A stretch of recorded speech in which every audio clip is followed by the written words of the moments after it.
that brightly shine, can never see its purpose in the pattern of the grand design. And the stone that sits on the very top of the mountain's mighty face, does it think it's more important than the stones that form the base? So how can you see what your life is worth, or where your value lies? You can never see through the eyes of man. You must look at your life, look at your life through heaven's eyes. Good morning, Discovery, and a special good morning to Mike Barrett. What you just listened to was Through Heaven's Eyes from the Prince of Egypt, and that comes with a very special hello from Mike's family. Well, good morning, Mike, and thanks to my crazy, wonderful family. It's great to be back in space again, and I wish everybody could see what we're seeing through our eyes up here, too, as well. And look forward to working with you today. Thanks, Mike, and congratulations from all of us down here to you and your crewmates for making it to orbit. Hey, Steve, we're getting ready to do our handover down here from Orbit 3 to Orbit 1. You guys can start your day. But also wanted to let you know we're having a very nice ceremony down here for Mike Marsh, who's celebrating his 119th shuttle mission that he's working as GC here in the White Vicar. Well, Mike, first of all, you know, it's a great milestone for you to celebrate all these missions you've done. According to my information, you have participated in supporting every single shuttle mission we have ever flown, which starts all the way back to STS-1. I won't tell you where I was when STS-1 launched, but congratulations on working all those as a ground controller for shuttle ops. And Mike, on behalf of the crew, we really, really appreciate all your hard work down there. You know, seeing your faces when we walk in there and knowing you guys are working it makes us feel real confident up here. So congratulations to you, and I know that you wouldn't be as big of a success if you didn't have a great family standing behind you. So congratulations to all of you as well.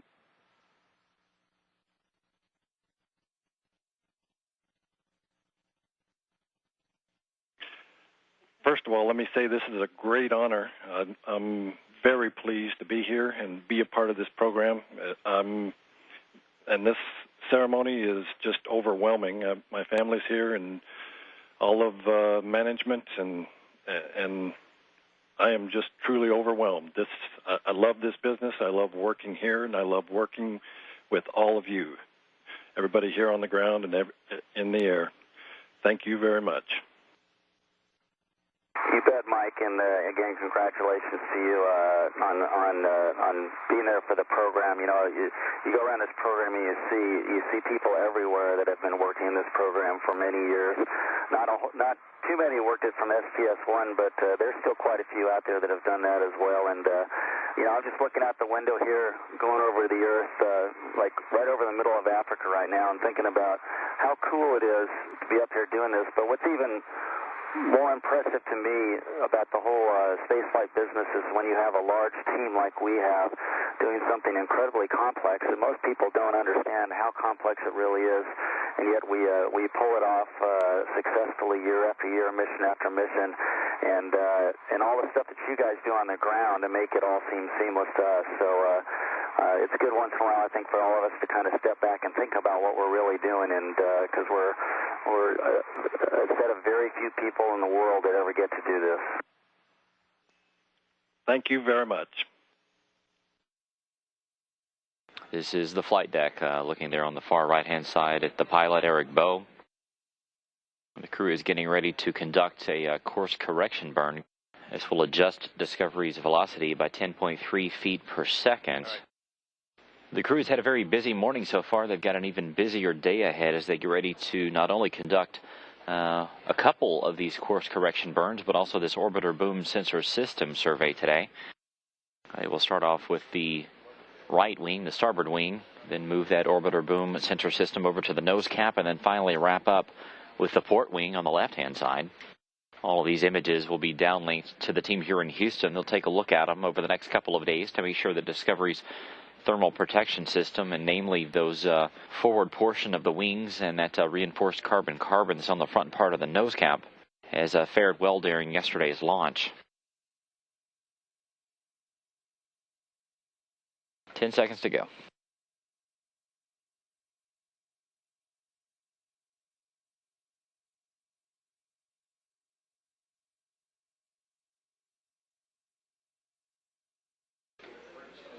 Discovery's orbital maneuvering system engine is burning. You saw the slight shaking there of the camera as we take a look at the pilot, Eric Bowe.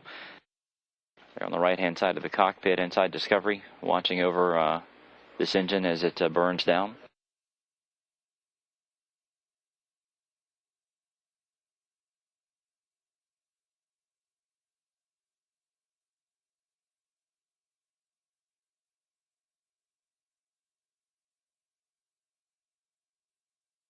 Good burn, Discovery. No further trim required.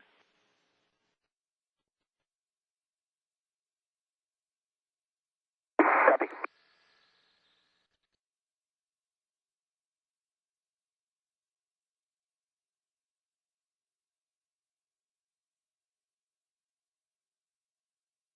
Crew adjusting the camera there on board the flight deck of Discovery. You see Al Drew there on the far left-hand side. Steve Lindsay there in close-up as he gets the camera secured back to that portion of the flight deck. Now that this engine burn has been concluded successfully, the crew is going to turn their attention over to this orbiter boom sensor system survey. This is going to take about 6 hours to complete, which will take up the majority of the crew's day. You see Nicole Stott there floating through.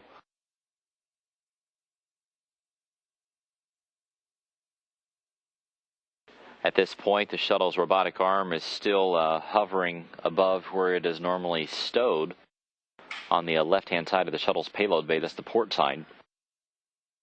They're going to steer it here in a few minutes to reach over and grab onto this OBSS, which is a 50-foot-long attachment that goes on the end of that robotic arm. They will lift it up out of its cradle, perform a quick checkout to make sure that it's powered up. All the different cameras and sensors on the end of it are operating as expected. We've got IMU Star of Opportunity line coming up in the CDR column. Hold off on that for a moment until we get good stars. We'll see what the maneuver brings us. And we're still with you on the flight deck, enjoying the view. The KFX card, we've got the images, so you go to remove it. Okay, copy all that, Steve.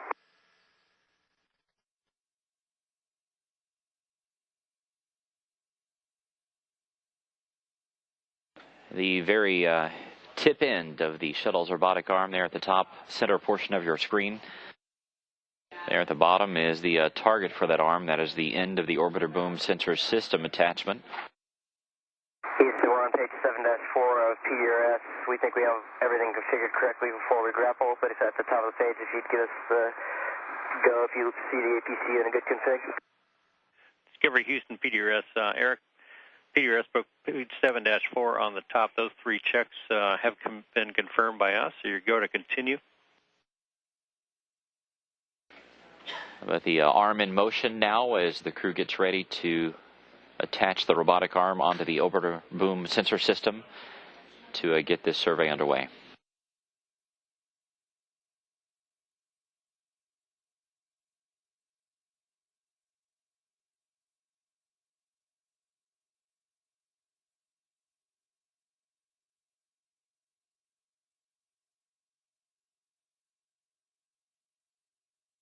As Discovery flies about 150 miles above Africa, you can see that the orbiter boom sensor system attachment that's on the end of the shuttle's robotic arm has been lifted up out of the right side cradle of Discovery's payload bay. It is now in what they call the hover position. They will begin by taking a look at the starboard wing first. That's the right wing. They're also going to be taking a look at some of the umbilical areas which the shuttle is attached to during the final moments of countdown and become released after liftoff. Those are toward the tail of the shuttle. While Discovery's crew is getting this orbiter boom sensor system survey underway, there's a special guest here inside Mission Control right now. Astronaut Tim Kopra is in here talking with the flight directors, including Brian Lunny. And back at the back is Tony Sikachi, who will be the entry flight director, as well as Norm Knight. Kopra is going to be on console during the spacewalks that Al Drew and Steve Bowen will be conducting There's 2 of them that will take place during the middle portion of this mission. And since Copra was very familiar with the procedures, he helped write them. He's going to be on console in the station flight control room, helping the crew work through all the different paces of these 2 spacewalks. Houston Discovery, how you like this view? 1/2 crosshair down, please. 1/2 crosshair down, inward. And Discovery Houston for CDR. No hurry, but we've got a special guest in the room that would like to pass on greetings. He's getting himself prettied up. Well, he'll be up in a second, Steve Ray. Okay, yeah, it's tell him it's MS2 version 1. Okay, we'll put less effort into the makeup then. Hey, Steve, Tim, I just wanted to tell you guys you all had an awesome launch, and we were all very proud of you down here. Great to hear your voice, Tim. I wish you were here because I'd send you on the hunt for the overlay that I'm missing. But anyway, appreciate the good words. It was a great launch. Can't tell you how much we wish you were here with us as well. Well, I'm sure you know that I feel the same way, but I definitely feel like I'm there in spirit, and I'm especially looking forward to seeing Steve and Al go out the door and do great work. So are we. Thank you very much, Tim, and we really appreciate you being willing to go on console and help us out during the EVAs. My pleasure, and enjoying watching you guys. Keep up the great work. Hi, Timmy. It's Nicole. I just want to say I love you, and like Steve said, we wish you were here, but we are also very happy that you'll be supporting us from the ground, and I look forward to talking to you on EVA days. Love you back, and it's going to be a great couple of EVAs.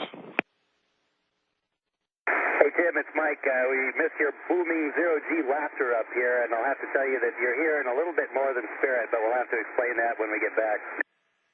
Well, I'm looking forward to that, Mike. It's great to hear your voice. All right, man. You keep watching us, and we'll try to do our best for you and make you proud with the plan that you came up with. Sounds good. Take care of those elements, moving them with the arm. Let us know if we're screwing up. Will do. This afternoon. All right, Discovery. Just goes to show you have a 7-person crew. They're just not all up there with you.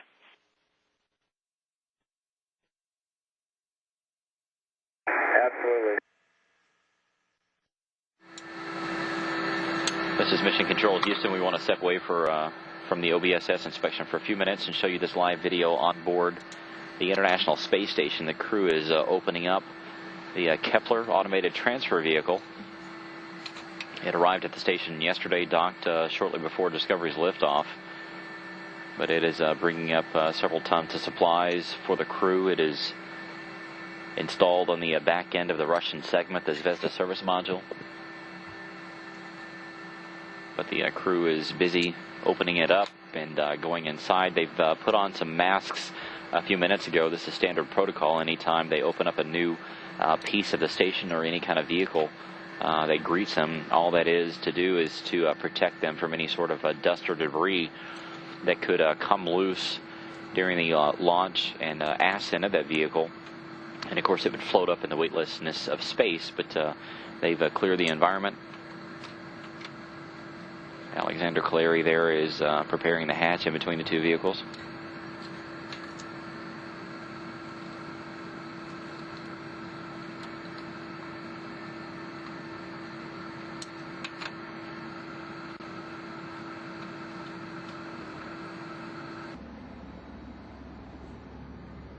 That ATV was used this morning to reboost the station's altitude by 1.1 statute miles. That took place at 4:33 a.m. Central Time.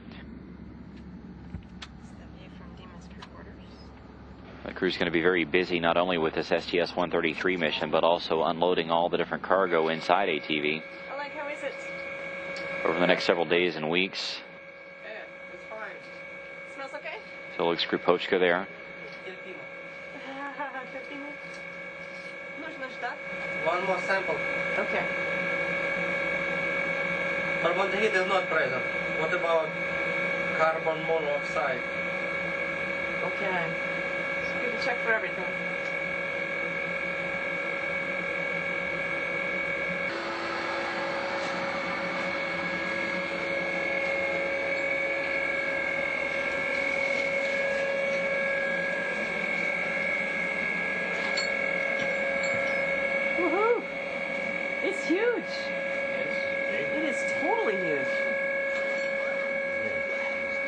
power?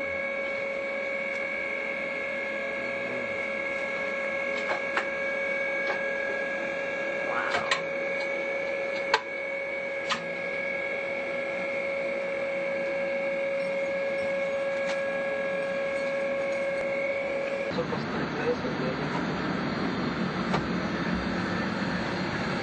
Отвечаю в изгороде. Есть пробы на целлове, на фототекит и изменение цвета шкалы нет. There's Expedition 26 Commander Scott Kelly there inside. You get a sense of exactly how big this ATV actually is. It's enormous. This place is giant. This is all Katie's stuff all here, see? And Paul, when is this 28 maybe? on dock? June? I don't know. Maybe 5 months? Probably 6 months, something like that. Okay, if I remember correctly, this guy goes here. Oops, sorry. На переходнике становится. Так, ОБС отключено. Отключено вот. Схема моторизации. Включить перемычки. Рисунок 2.5. 2.5. Перемычки. Так, одна перемычка идет СПП.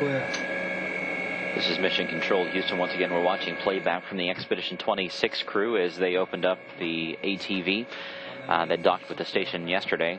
They are already busy getting everything moved out of it and get all the cargo unloaded and stored inside the space station complex.